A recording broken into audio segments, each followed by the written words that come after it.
Bonjour à tous, j'espère que vous allez bien. Bon alors aujourd'hui les amis, nouvelle polémique. Sarah Sadman et tous les médias français nous expliquent que ça y est, c'est l'apocalypse. Ils nous expliquent que ça y est, c'est la fin, que la haine est dans nos rues. Pourquoi? Parce que t'as des mecs qui ont osé sortir un drapeau palestinien lors du match Israël-Mali. Mais oui, c'est tout. Qu'est-ce que tu veux que je te dise? Ils doivent pas aimer les couleurs de la pastèque.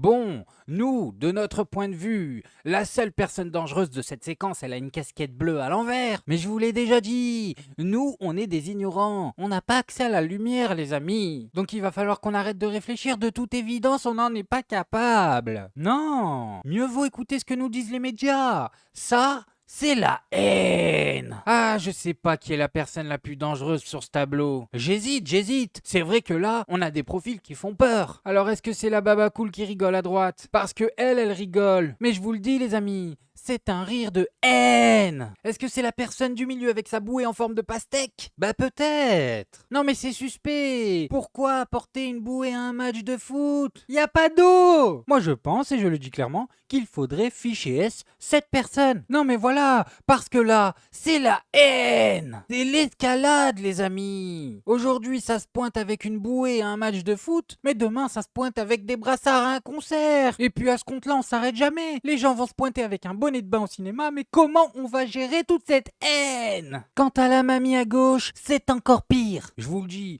pour moi, elle c'est probablement la plus dangereuse des trois. Non mais regardez là, avec son foulard d'islamo-gogo, les blagues à Toto là, on voit qu'elle est venue pour provoquer. Non mais on le voit. Ça ne sert à rien de le nier. Bon, maintenant que vous êtes bien au courant de la polémique, vous allez pouvoir mieux comprendre la réaction de Sarah Sadman. Ça nous dit que la montée de l'antisémitisme est paroxystique, surtout depuis le 7 octobre. Et moi, ce qui me fait peur, c'est qu'on arrive à la situation de la Belgique où, souvenez-vous, le 19 juillet, ils ont décidé de délocaliser le match. Donc ça, faut pas l'oublier. Si on ne réagit pas à l'antisémitisme, et je trouve que M. Macron ne réagit pas, il ne vient pas à la marche contre l'antisémitisme, une adolescente a été violée, on nous dit on va faire 1 heure pour discuter de l'antisémitisme. Rappelons les choses. Israël a été victime d'un pogrom. Ils ont été victimes. On devrait leur dérouler le tapis rouge et les accueillir. Au lieu de cela, ils sont pointés du doigt, discriminés, et cela est encouragé par une partie de la France insoumise qui met de l'huile sur le feu, qui leur met des cibles dans le dos pour la seule raison qu'ils sont juifs. Non mais voilà, fallait s'en douter ça, je vous le dis, fallait s'en douter. C'est la faute de LFI. Mais oui, pourquoi n'y ai-je pas pensé? C'était pourtant sous nos yeux. Regardez là. Et oui les amis, c'est Jean-Luc Mélenchon. Sous une couverture déguisée en vieille. Il croyait nous la faire celle-là, il est en train de chapeauter le projet Pastèque. Non mais au bout d'un moment les gars de LFI là, va falloir arrêter avec votre haine. Et je sais pas, trouvez-vous une autre lettre de l'alphabet. Bon, sinon pour la sécurité des JO, vous savez les amis, ils ont bloqué des zones de Paris. Les gars ont tout simplement bloqué l'accès à des hôpitaux. Non, mais ça a l'air d'une décision stupide quand on la regarde de loin. Mais en réalité, c'est une question de priorité. Et oui les amis, il y a des priorités dans la vie. Et apparemment, la vie n'en fait pas partie. Oui, l'accès est très fortement impacté puisque l'Hôtel Dieu se situe dans le périmètre Vigipirate, à la limite entre la zone rouge et la zone grise, et ce jusqu'au 11 août prochain. Par exemple, ici à l'Hôtel Dieu, aucun accès n'est possible sans le fameux passe-jeu pour chaque personne et par voiture. C'est ce que nous expliquaient les gendarmes tout à l'heure avec Margot Vizade, même s'ils n'ont pas l'air d'être très briefés sur le dispositif pour l'instant. Les associations de patients alertent, par exemple pour les personnes dialysés, les traitements sont lourds. Non mais attendez les amis, j'étais en train de penser à un truc. Vous savez qu'on a des ancêtres qui se sont soulevés parce qu'il y avait plus de pain. Non mais vous le savez ça. Parce que là, pour que tout le monde comprenne, on est en train de nous expliquer qu'il faut un passe-jeu pour aller soigner son cancer. Voilà, je pose ça là. vous en faites ce que vous voulez. Les soins durent 4 heures, 3 fois par semaine et pour l'instant, aucun dispositif spécial n'est prévu pour ces patients. Donc la PHP incite à privilégier autant que possible les autres modes de transport, même si les stations de métro sont fermées ici autour de l'Hôtel-Dieu, ou alors à appeler le 15 pour être aiguillé par le SAMU ou pour que le... Mais mort de rire les amis, vous avez entendu ce qu'elle vient de dire? Vous êtes encouragés à prendre les autres transports, mais on les ferme. Mais qu'est-ce que c'est que ce délire? les pompiers aillent directement chercher les patients à leur domicile pour les emmener à l'hôpital. Alors on vient de voir petites difficultés liées notamment à ces problèmes de déplacement, de sécurité, Rebecca. Pas de difficultés liées à d'éventuels débrayages dans les hôpitaux. On sait qu'il y avait eu des négociations, il y a eu une prime. Tout se passe bien sur le terrain ?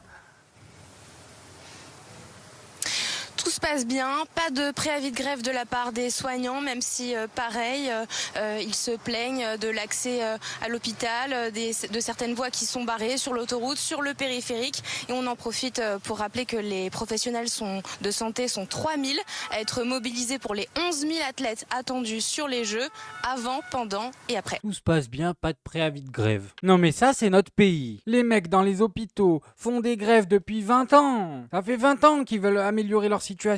Ils sont sous pression pas possible, en sous-effectif. Et incroyable. On a l'impression c'est géré comme un restaurant. C'est un hôpital les amis, un hôpital. Et là en gros on espère qu'ils vont pas faire la grève. On croise les doigts, on leur demande gentiment s'il vous plaît ne faites pas la grève. On a besoin de vous. Non mais vous voyez pas, on a bloqué tout Paris. C'est déjà la merde. Mais qu'ils la fassent la grève. C'est des êtres humains. Oh c'est quoi ce délire? Le gouvernement entier décharge sa responsabilité sur des aides-soignants. Mais cassez-vous de là. Qu'ils la fassent la grève. Pendant que vous êtes en train de rincer les députés, ces mecs-là ils sont en train de s'occuper du réel. Ils sont en train d'assumer les conséquences de la gestion désastreuse du pays. Alors moi je dis qu'ils la fassent la grève. Que tout le monde la fasse. Qu'on fasse tourner le pays au ralenti pendant les JO. Ça leur fera les pieds. Et en parlant de grève, j'ai une petite astuce à vous donner. Celle-là, elle me vient directement de Poutou. Si vous voulez savoir si un métier est utile à la société, voilà, si c'est un métier essentiel, il suffit de se poser une question. Si les mecs qui font ce métier font grève, est-ce que ça m'embêterait? Si la réponse est oui, le métier est essentiel. Et donc, en toute logique, ça devrait être des métiers extrêmement bien payés. Ben oui, ils sont essentiels. Tu les enlèves, on fonctionne plus. Et ben dans la réalité les amis c'est l'exact inverse. Les mecs les mieux payés sont ceux qui s'ils feraient une grève nous en toucheraient une sans faire bouger l'autre. Par exemple on aurait une grève du gouvernement, de ministres ou de députés, même si ça n'a pas trop de sens de parler comme ça, mais ça gênerait pas grand monde en fait. S'il y avait une grève des actionnaires du CAC 40, ça gênerait pas grand monde. Et même pour aller un peu plus loin, s'il y avait une grève des éditorialistes de BFM pendant 2 semaines, ça gênerait pas grand monde.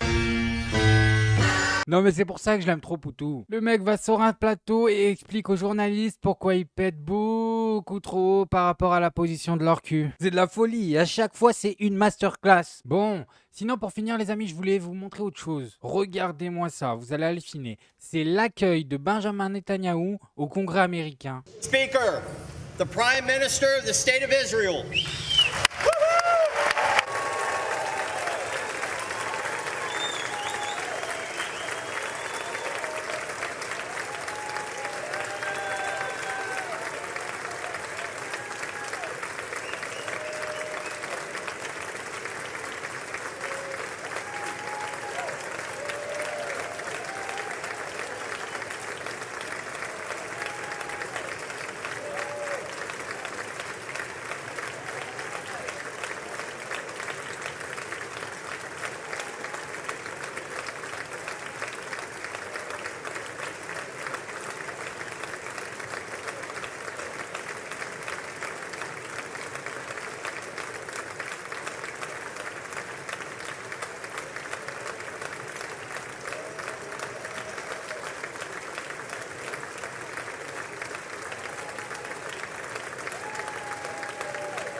Mais ils vont applaudir pendant combien de temps ces paillassons? Sérieusement, ils veulent pas s'arrêter. Au bout d'un moment, t'as mal aux mains, non? Les gars, ils l'ont accueilli comme une rockstar. Mais c'est qui en fait? Le président du monde? Comment ça se passe? Non mais regardez, tout le monde veut le toucher, tout le monde veut lui serrer la main, on est en train de le filmer. Et après on vient nous raconter des chansons, oui on va le condamner, on est en train de faire des procédures, mais vous allez rien faire, vous êtes des chiffons. Vous croyez qu'on n'a pas compris? Les gens ils parlent pour les élections, je vous le dis les amis, les gens parlent pour les élections et en fait ils vont rien faire du tout. Vous voyez bien, le congrès américain, ok? Là on est sur le congrès le plus important du monde. On va pas se mentir, on va pas se voiler la face. Notre assemblée, c'est de la rigolade. Il arrive, il se fait accueillir comme Aladdin. Comme Aladdin quand il arrive avec le génie. Oui, c'est lui, oui, c'est bien lui, le prince Bibi. Il est arrivé comme ça, on est d'accord. Mais on n'était pas en train de parler d'un mandat d'arrêt international. Mais qu'est-ce que vous me faites là? Qu'est-ce que vous me faites? Un peu de dignité. Ce mec-là est responsable de la plus grosse folie qu'on a jamais vue. Je vous le dis,